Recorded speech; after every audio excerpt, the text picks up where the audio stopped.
Ayun. Boss Coffee.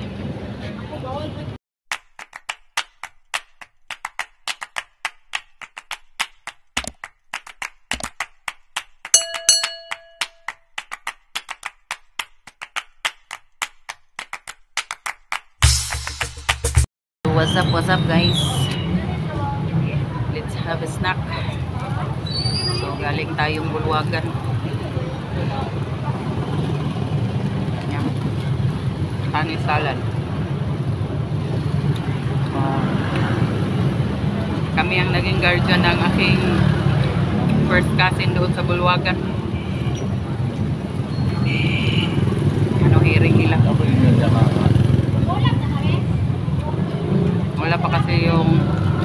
Wala kasi yung papa niya dito, nandun sa Manila. Ano kasi yan?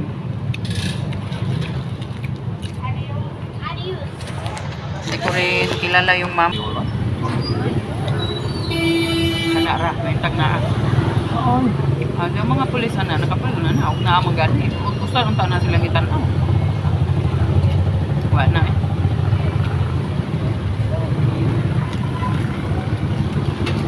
Let's eat guys. Yan. May pipino siya tapos maraming cheese.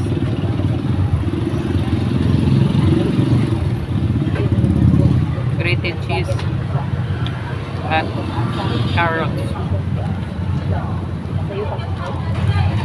So nagpapalit ako ng isa kanina kasi parang hindi na kaya-aya yung lasa niya at amoy.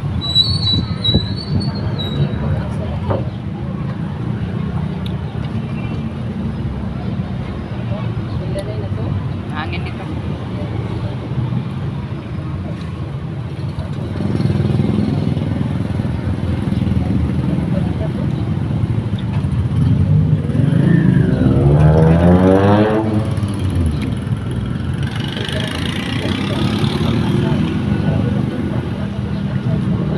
Buti na lang pala, madali lang pala. Mga nasa 10 to 15 minutes tapos na ang appearance lang pala yun. Unang appearance pa lang yun. Tapos na ang appearance. So next is hearing na siguro by October 3.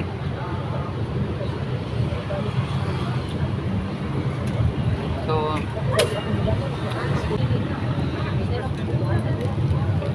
tapos kaya yan, maliit pa yung anak niya. First cousin ko, 15 years old pa siya. So ang pinaka ano talaga pala is yung mga malalaki na.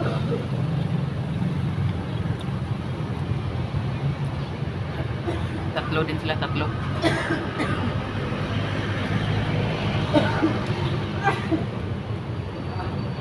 Okay guys, daming cheese. Ayoko nang kumain ng mali. No. Okay kasi no. Bawal. Yung una naman ko ba? Ikaw kanin ba? Sumot man. Lahi pa ng lood, lahi pa ng sumot. Ano, dami kasing cheese. So ayan. Update lang tayo para dito tayo sa ano, sentro.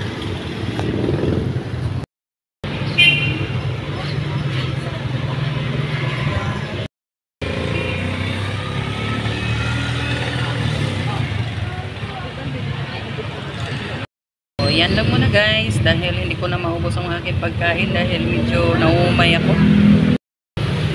So ayun. Sarap tong milk tea nila kasi hindi masyadong matamis. Yung katamtaman lang. Tapos lasang-lasa mo talaga yung tea. Hindi katulad ng ibang tea. Yung wala ka talagang malasahang tea. Para puro lang gatas. Tapos ice. Wala siyang ice pero malamig siya. Diba?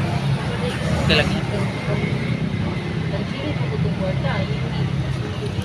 Ito rin maubos to guys. So, sobrang laki. 500 ml ata itong medium. Malaki din siya. Dahin ko na lang siguro. Hello, so ayan guys, nandito ako sa Valisers Plaza para mamili naman ng para sa ating tindahan. So ayan, samahan niyo ako na ako na lang mag-isa dahil ang asawa ko ay may nilakad din. So kanya-kanya kaming lakad ngayon. So dito mamimili tayo ng mga candies. Ayan, ang paborito ng lahat yung Max Icol. So hindi mawawala yan dahil pag maninigarilyo, yan lang talaga yung partner nila. Tapos dito naman, so hanap tayo ng ibang candies. So meron ditong mga snowbird din. So ayan, dito tayo sa kabila. So hanap tayo ng pambata. So dito naman merong lollipop dito. So dahil nasa tapat tayo ng eskwelahan, so meron din talagang maghahanap ng lollipop. So ayan. Yan lang, 4 na packs. Okay na yan. Dahil meron pa naman doon sa tindahan. Kunti lang namang mga binta natin. Maliit lang ang ating tindahan. So tuloy tayo. Hanap tayo ng fudgy bar na mixed flavors. Ayan, dahil iba-iba din ang gusto nila. Dito talaga ako mostly mamimili guys dahil medyo maluwang ang lugar at saka malinis. So ayan, dito talaga maraming wholesale din. Kahit naman medyo mataas na mga bilihin ngayon, kahit saan mataas na rin talaga. So dito mamimili na tayo ng mga berry nuts, favorite din ng mga bata. May pretzels din, yan, pretzels. Tapos may choconuts din dyan. So yan, di mawawala yan. Dito naman, so hanap din tayo ng fruities. Mga biscuits din talaga. At tuloy tayo sa unahan. Kuha tayo ng Skyflex din. Dahil may mga matatanda rin na gusto ring mag biscuit din na walang tamis na ang kanilang gusto. Lalo na't mga mataas ng mga sugar. So dito tuloy tayo dito sa unahan. So hanap-hanap naman tayo ng sito. So ayan. Mostly kasi sa mga bata dito, sito solo lang ang ano. Dahil mga maliliit pang bata, mga kinder pa kasi itong mga estudyante dito sa harap namin. So ayan, sito tayo, sito. So, yun. Yung apple flavor lang ang kinuha natin guys. Mostly yan din ang gusto ng mga bata, yung sito apple flavor din. Tapos proceed tayo sa mga Dutch Mill dito, Dutch Mill. Ayan. Dutch Mill, kuha din tayo ng Dutch Mill dahil favorite din ng mga bata yan. Ayan. So may mga ano pa dyan. Syempre may Chucky din. Ayan, sa unahan, Chucky. So, bili din tayo ng Chucky. May malaki. Kuha din tayo ng mga malalaki at maliliit. Mas mabinta kasi itong Chucky kaysa Dutch Mill guys. So, ayan. Kuha tayo ng mga malalaki tapos yung maliliit din. Haluin na natin. So, ayan. Kumuha na tayo. Yan, maliliit na yan. Kinuha natin. Ayun. So, proceed naman tayo dyan, guys.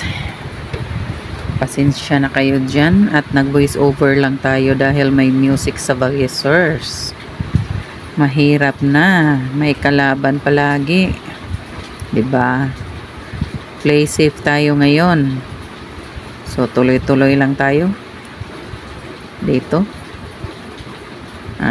mostly dito sa mga kanto-kanto dito sa Valisers, memorize ko na kung saan nakalagay itong mga tinda sa ilang taon namin dito sa city, no? At dyan ako kalimitan namimili ng mga paninda. Tayo sa mga canned goods at noodles. Yan, pagkain ng mga Pinoy. Pagkain ng mga estudyante talaga dahil mas makasave tayo dito sa Nung naalala ko nung college ako, no, yan talaga ang madali naming maiulam. Nung panahon na yun eh, nasa 5 pesos pa ang mga noodles. Dito naman, ito, suka.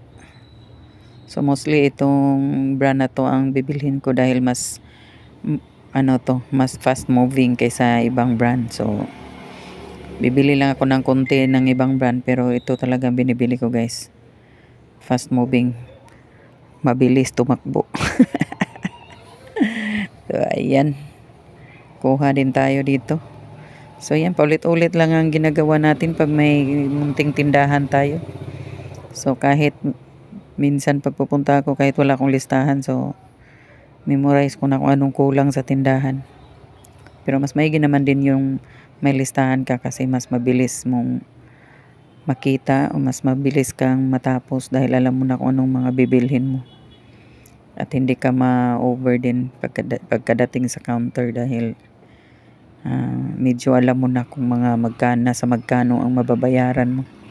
'Di ba? Pag wala ka kasing listahan, minsan di maiwasan din na nagkadubli-dubli na pala yung meron pa, nakabili ka, tapos yung wala, hindi mo nabili. So, yun din ang minsan disadvantage, pero kalimitan, memorize ko na. So, yan, century 2 na naman tayo. So, yan, mga ready to eat din na mga pang-ulam din. So, at ito, gusto ko rin tong San Marino, lalagyan ng itlog. So, hindi yon pang benta natin, no? Personal na gamit namin yun. So, minsan-minsan lang din naman kami mag-uulam ng dilata. Dahil kahit ako, ayaw ko talaga as much as possible ng mga may preservatives din talaga. So, ito lang talagang asawa ko ang medyo mahilig sa mga ganyan, yung mga processed foods like mga hotdog, mga ham, yung mga ganon. Ako as much as possible, okay lang sana kahit isda, mga gulay. Dahil may edad na tayo. So, siya, yun daw ang kaligayahan niya eh. So, wala tayong choice minsan. Pwera na lang kung kakain kami sa karinderya dahil dyan kami magkaiba talaga kami ng mga ulam at kung anong gusto namin kakainin. So, of course, di mawawala yung mga sardinas na mga paborito ng karamihan. So, lalagyan lang yan ng itlog, ulam na, di ba? So, kung baga sa Bisaya pa, ilad ng tinai. Tulid ng tinai. So, malaki ang tinaas ng presyo ng sardinas ngayon. Noon kasi nakakabinta lang ako, binibili ko lang siya ng mga nasa 17, 18. So, ngayon, pagkabili mo, nasa 22 na. My God. 23, 24 pa nga yung iba. So, laki ng tinaas ng mga canned goods ngayon. Dito naman, syempre, mga kape-kape. Ang mga partner ng mga Pinoy sa umaga, kape-kape kayo dyan. Ayan. Kape-kape. So, umaga pa lang. Yan. Ang kasama ng mga karamihan mga Pinoy, kape pang pagising ng diwa. Kung sabi-sabi nga, pang pagising ng diwa ng mga Pinoy. 'Di ba? Para saan ka bumabangon? Ayun. Para kanino ka bumabangon? So, para sa kape lang pala. Hindi pala para sa pamilya. Joke lang yan, guys, syempre. Bumabangon ka dahil umaga na. Bumabangon ka dahil sinikatan ka na ng araw sa higaan mo. At nagutom ka na kaya kailangan mo nang mag-almusal. Joke lang. Bumabangon ka para sa pangarap mo, o 'di ba? Dahil araw-araw may iba-iba kang lakad, may iba-iba kang dapat i-accomplish, dapat tapusin para sa future ng family. So, 'di ba? 'Yun lang. So, ayan. May creamy white, may blanca, may brown, original. Ayan. So, tingin-tingin lang tayo dyan. At nakakuha na tayo ng mga kape-kape. Punta naman tayo sa mga chicheria naman. So, dito, maraming chicheria dito na banda. So, bumalik pa pala ako guys. Dahil nalimutan ko ang Milo. Milo pala guys. Dahil kontin lang ang Milo. So, ayan. Nalimutan kong Milo. So, bumalik tayo. Pasensya na kayo dyan. At tayo bumalik. Ako'y nagbalik. At muli kang nasilayan. Hindi na ako muli. Dito naman guys. Mga kalanog dyan. Oh. Favorite din ng mga kabataan dito. Mga kalanog. Itong easy. Yung chocolate at milk. Tapos tatus. Or tahos bang tawag nito guys. Hanggang ngayon hindi ko pa alam kung ano talaga to. Tatus or tahos. Basta yun na yun guys. Yun na yun mga kalanog. Ito milk na easy. So yan. Kumuha tayo ng tig-isang pack. Dahil medyo fast moving din yan. Madaling maubos. So ako, ganyan lang ako pag medyo madaling maubos. Dinadamihan ko. So yan lang ang technique natin dyan. Huwag na nating masyadong gawing komplikado ang lahat. Char. At ayan. Dito may mga funky. O yan. Marami ding may gusto ng funky na black. Tapos dito sa unahan may Rainbay. So ayan. Hindi sponsored itong ating vlog guys ha. Kailangan lang nating sabihin. Of course. Di mawawala ang ano ba yan? Martis. Bread pan. Bread na. Pan pa. O diba? Martes, kasunod, Merkulis na. So, hanap pa tayo ng iba dito. Of course, ang favorite ng lahat, ang maanghang na Owishi. Owishi.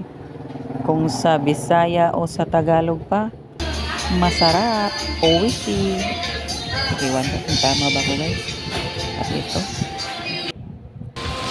So, pumili din tayo nito.